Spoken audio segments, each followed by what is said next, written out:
Today, of course, Emma Wade-Smith is the UK's Trade Director for Sub-Saharan Africa. In the meantime, South Africa's chicken producers have been aspiring against chicken meat dumping for the longest while, saying that it sits on the brink of collapse. RCL Managing Director Scott Pitman joins us on the line now to take a closer look at this long-running dispute over free trade. Scott, thanks so much for joining us this afternoon. Well, the EU has accused the industry of using it as a handy scapegoat for domestic production problems and said volumes of EU chicken imported to South Africa are in fact too small to be responsible for the crisis the industry faces right now. You clearly disagree. Hi, Alicia. I absolutely disagree on the basis of all of the facts available. The EU is using half facts to try and dodge the issue. Well, according to EU figures, EU exports account for less than 7%, Scott, of total South African chicken consumption, and EU imports of dark meat account for only 14% of local market consumption. So does your research say different? It's not our research, it's the simple facts. You know, we know how much chicken we produce in South Africa, Alicia, and what the EU do is they take the total amount of anything related to chicken that gets exported to South Africa. So a huge quantity of the chicken protein that gets exported to Africa from a number of countries around the world is what we call machine deboned meat, which is the meat paste that gets used in sausages and polony and so on. That's a huge chunk of it, and they add that into the number to make it look big. And then they add in the feet and the entrails and things. If you just compare, the real comparison of what's destroying the chicken industry is their chicken meat, which is leg quarters, the drums and thighs that's coming from them, compared to our chicken meat. And then the number that they comprise is 24% of local production. They're nearly a quarter of South Africa's local production size when it comes to pure chicken meat, which after all is the basis for comparison. A couple of weeks ago, you marched on EU headquarters. What kind of engagement have you been having beyond that, Scott? You know, Alicia, it's not up to the South African industry to put the mechanisms in place that would protect our industry. It's up to our government.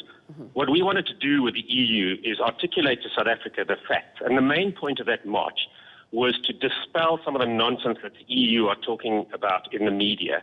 And the main issue, which you mentioned earlier, is that they say that there are structural issues in South Africa in the poultry industry and that we're inefficient. And what we did was we handed them a document, a piece of research published by one of the foremost poultry agricultural research companies in the world, not companies, universities in the world, which is in fact in the Netherlands. So in the EU's own backyard, they published who was the cheapest and most expensive poultry producer in the world, and they ranked them. And South Africa is the 5th cheapest poultry producer in the world, 20 to 25% cheaper than the EU. The EU has structural problems with their poultry industry, not South Africa. We're much cheaper than them. And we say, send the whole chicken and we'll compete on a level playing field. But don't send us your waste that you're dumping to try and recover some money, which is just the leg quarters, and then expect us to be able to survive.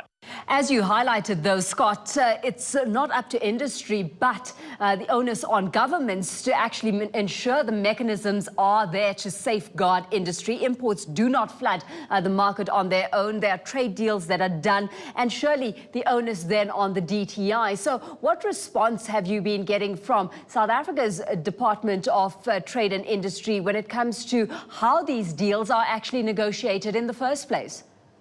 You know, Alicia, the progress of government has been strong in the last while, but it's only been strong after Rainbow, my company, announced that we're having to downsize and retrench 1,500 people as a consequence of the fact that the industry is about to fall over. But now we do have a working committee in place, and what we're working with the government to do is simply to do what the rest of the world does to us.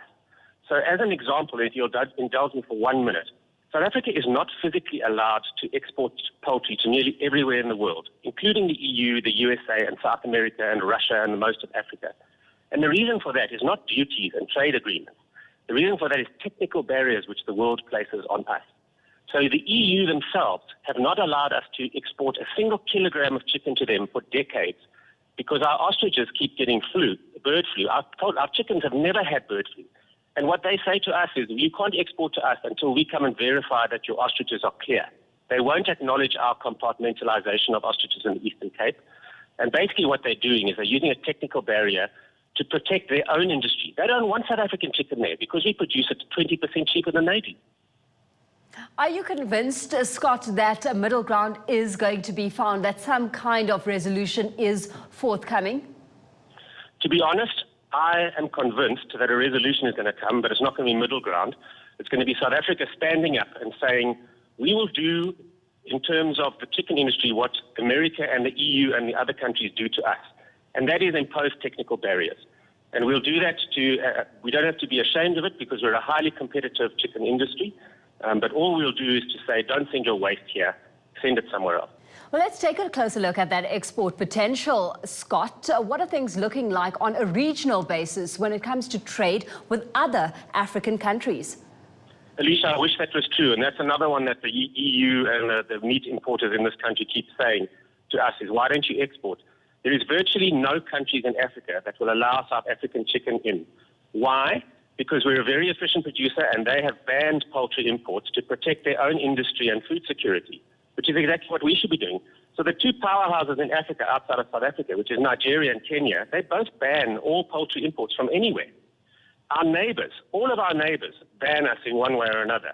Zimbabwe, Mozambique, Namibia, if it's not quotas, it's some other technical barrier. So we're not allowed to export anywhere, virtually in the entire world.